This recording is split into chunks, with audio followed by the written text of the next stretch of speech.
غالباً بات یہاں تک پہنچی تھی کہ معرکہ کربلا کے بعد عمر بن سعد نے اپنے ساتھیوں کی نماز جنازہ بھی پڑھی اور ان کی تدفین بھی کی، جبکہ شہداء اسلام کی لاشوں کو بغیر جنازہ اور بغیر تدفین کے چھوڑ دیا گیا۔ 3 دن کے بعد اہل غازریہ نے آ کر شہداء کربلا کی نماز جنازہ ادا کی اور پھر ان کی تدفین کی گئی۔ عمر بن سعد کے حکم سے شہداء اسلام کے سر کاٹ لیے گئے تاکہ کوفہ میں ابن زیاد کے پاس ملاحظہ کے لیے بھیجا جا سکے۔ چنانچہ خولی بن یزید، زہر بن قیس وغیرہ شہداء کربلا کے سر لے کر کوفہ میں پہنچتے ہیں۔ کافی باتیں اس سلسلہ میں بیان ہو چکی ہیں۔ جب ابن زیاد کے پاس شہداء اسلام کے سر پہنچے، حضرت حسین بن علی رضی اللہ تعالیٰ عنہ کے سر اقدس کو ایک کشت میں رکھ کر ابن زیاد کے سامنے پیش کیا گیا تو اس کے ہاتھ میں ایک چھڑی تھی، دماغ پہ اقتدار کا نشہ سوار تھا۔ چھڑی سیدنا حسین بن علی رضی اللہ تعالیٰ عنہ کے لبوں پہ مارتا ہے۔ محبوب کے ایک بوڑھے صحابی جن کا نام حضرت زید بن ارقم تھا رضی اللہ تعالیٰ عنہ، ان کا تعارف بھی گزشتہ جمعہ میں کروا چکا ہوں، فرمانے لگے ظالم ان لبوں سے چھڑی ہٹا لے، میری آنکھوں کے سامنے ابھی وہ منظر تازہ ہے کہ نبی آخر الزمان صلی اللہ علیہ وسلم ان لبوں پہ لب رکھ کر چوم بھی رہے تھے اور فرما بھی رہے تھے اللہ میں اس سے محبت کرتا ہوں، تو بھی محبت فرما، اور جو بھی میرے حسین سے محبت کرے اللہ تو اس سے محبت فرما۔ یہ کہتے ہوئے حضرت زید بن ارقم دربار سے نکل گئے۔ روایات میں آتا ہے شہداء کے سروں کے ساتھ خواتین اسلام کو بھی پہنچایا گیا۔ ابن زیاد کے محل کے ایک کونا میں سیدہ زینب سلام اللہ علیہا بیٹھی ہیں، ان کے ارد گرد ان کی کنیزیں ہیں۔ حال یہ ہے کہ طویل سفر کرنے کی وجہ سے کپڑے میلے ہو چکے ہیں، پاؤں میں جوتا نہیں ہے۔ ابن زیاد کی نظر پڑتی ہے تو پوچھتا ہے یہ کونے میں بیٹھنے والی کون ہے؟ جواب نہیں آتا۔ پھر سوال کرتا ہے، جواب نہیں ملا۔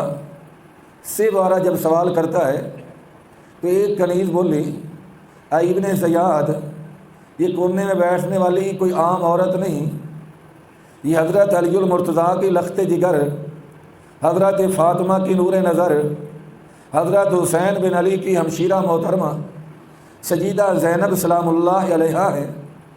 ظالم کی آنکھوں میں اقتدار کا خون آ چکا ہے، نشہ سوار ہو چکا ہے۔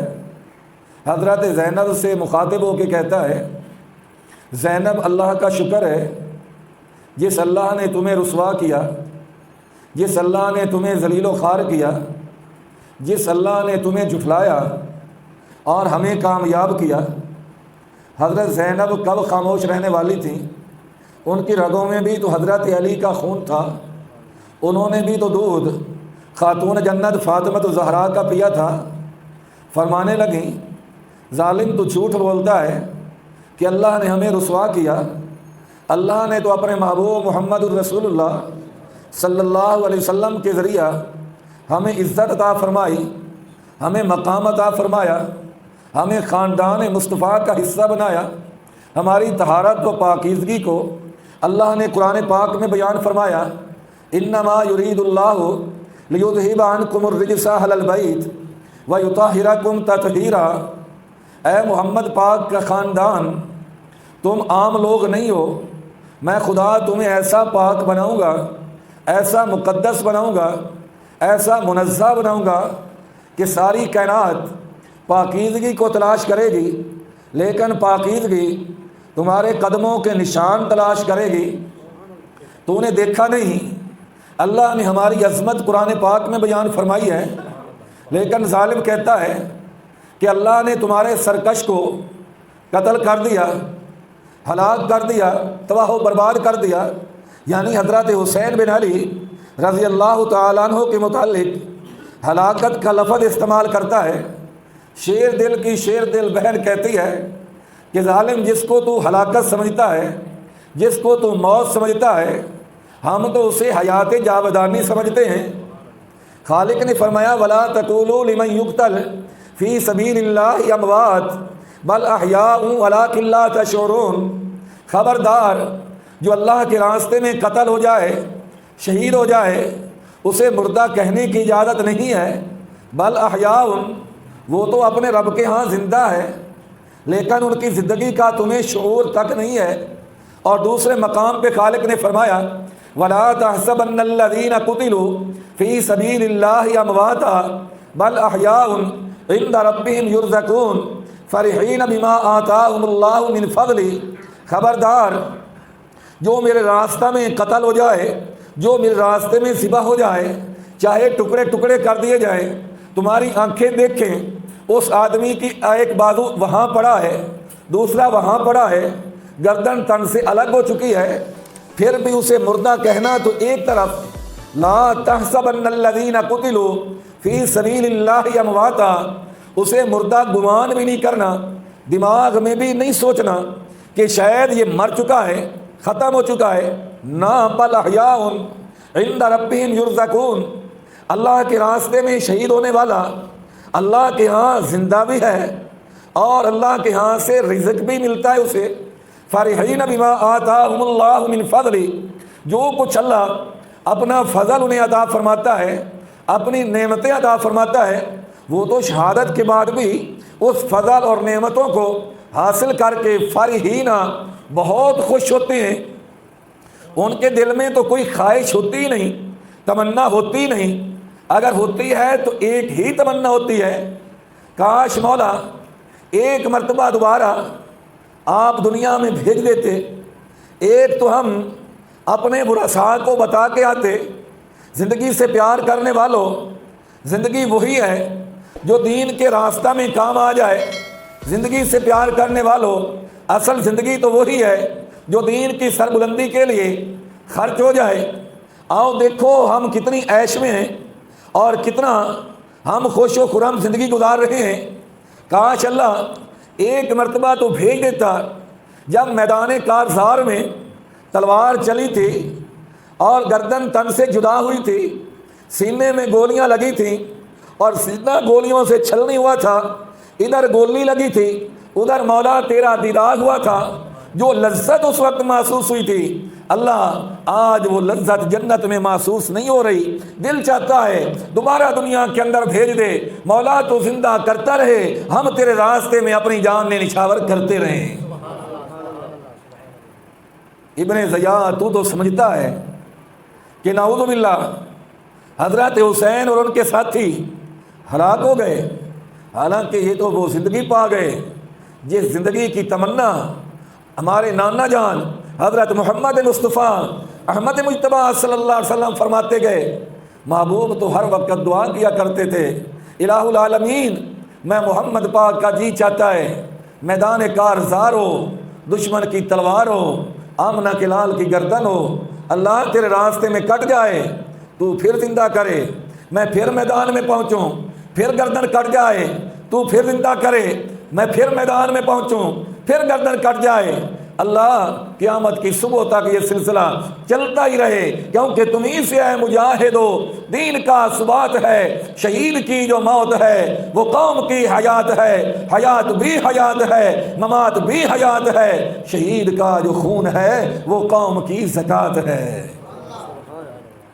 ابن زیاد کی نظر پڑتی ہے حضرت زینب کے ساتھ، حضرت زینب کے بھتیجے حضرت علی بن حسن، جن کا لقب حضرت زین العابدین، جن کو آج لوگ امام زین العابدین کہتے ہیں، کربلا میں بچ گئے تھے کیونکہ بیمار تھے، میدان کارزار میں آ نہ سکے، جام شہادت نوش نہیں کیا، آج یہ بھی اپنی پھپھو کے ساتھ حضرت زینب کے ساتھ بیٹھے ہیں۔ ابن زیاد پوچھتا ہے یہ لڑکا کون ہے؟ جواب آیا مجھے حسین کا بیٹا علی کہتے ہیں۔